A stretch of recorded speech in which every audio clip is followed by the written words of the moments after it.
या देवी सर्वभूतेषु माँ ब्रह्मचारिणी रूपेण संस्थिता नमस्तस्यै नमस्तस्यै नमस्तस्यै नमो नमः। जय माता दी। आप सभी को चैत्र नवरात्रि के दूसरे दिन की हार्दिक शुभकामनाएं। माता ब्रह्मचारिणी की कृपा आप सभी पर सदा सर्वदा बनी रहे। आज सुनेंगे माता ब्रह्मचारिणी की संपूर्ण कथा। नवरात्रि के दूसरे दिन माता दुर्गा की 9 शक्ति का दूसरा स्वरूप माता ब्रह्मचारिणी का है। यहाँ ब्रह्म का अर्थ तपस्या से है। माँ दुर्गा का यह स्वरूप भक्तों को अनंत फल देने वाला है। इनकी उपासना करने से तप, त्याग, वैराग्य, सदाचार और संयम की वृद्धि होती है। ब्रह्मचारिणी का अर्थ तप की चारिणी यानी कि तप का आचरण करने वाली है। देवी का यह रूप पूर्ण ज्योतिषमय और अत्यंत भव्य है। इन देवी के दाएं हाथ में जप की माला और बाएं हाथ में कमंडल धारण किया है। नवरात्रि के दूसरे दिन माता ब्रह्मचारिणी की तपचारिणी रूप की पूजा की जाती है। जो भी साधक माँ के इस स्वरूप की पूजा करते हैं उन्हें तप, त्याग, वैराग्य, संयम और सदाचार की प्राप्ति होती है और जीवन में वे जिस भी बात का संकल्प लेते हैं उसे पूरा करके ही रहते हैं। माँ भगवती को नवरात्रि के दूसरे दिन चीनी का भोग लगाना चाहिए। माँ को शक्कर का भोग प्रिय है। ब्राह्मण को दान में भी चीनी ही देनी चाहिए। मान्यता है कि ऐसा करने से मनुष्य दीर्घायु होता है। माता ब्रह्मचारिणी माँ दुर्गा के 9 शक्तियों में से दूसरी शक्ति हैं।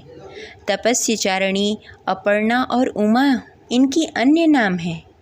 इनकी पूजा करने से सभी काम पूरे होते हैं, रुकावटें दूर हो जाती हैं और विजय प्राप्ति होती है। इनकी आवाहन हर तरह के परेशानियों को खत्म कर देती है। देवी ब्रह्मचारिणी की पूजा करने से तप, त्याग, वैराग्य, सदाचार, संयम की वृद्धि होती है।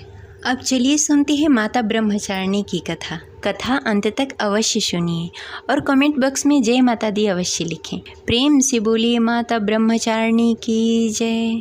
पौराणिक कथा के अनुसार पूर्व जन्म में इन देवी ने हिमालय के घर पुत्री के रूप में जन्म लिया था और नारद जी के उपदेश से भगवान शिव को पति के रूप में प्राप्त करने के लिए घोर तपस्या की थी।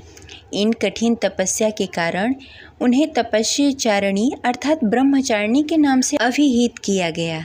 1000 वर्ष तक इन्होंने केवल फल फूल खाकर बिताए और 100 वर्ष तक केवल जमीन पर रहकर साग पर निर्वाह किया।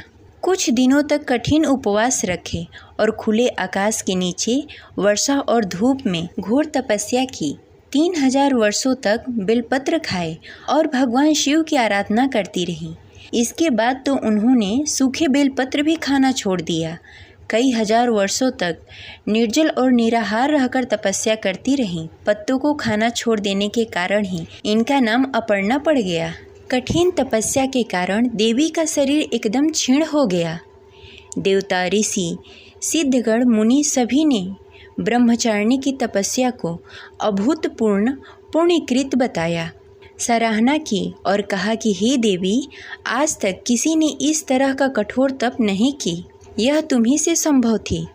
तुम्हारी मनोकामना परिपूर्ण होगी और भगवान चंद्रमौली शिव जी तुम्हें पति के रूप में अवश्य प्राप्त होंगे। अब तपस्या छोड़कर घर लौट जाओ।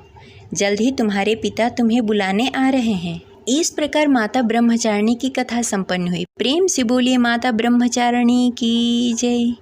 इन देवी की कथा का सार यह है कि जीवन के कठिन संघर्षों में भी मन विचलित नहीं होना चाहिए।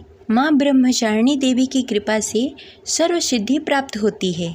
नवरात्रि के दूसरे दिन माता की इन्हीं स्वरूप की पूजा उपासना की जाती है। आशा करते हैं हमारी कथा आपको अच्छी लगी होगी। तो इस वीडियो को लाइक करके कमेंट बॉक्स में जय माता दी अवश्य लिखें। अगली कथा के लिए इस चैनल को सब्सक्राइब कर लें। मिलते हैं अगले वीडियो में, तब तक के लिए जय माता दी।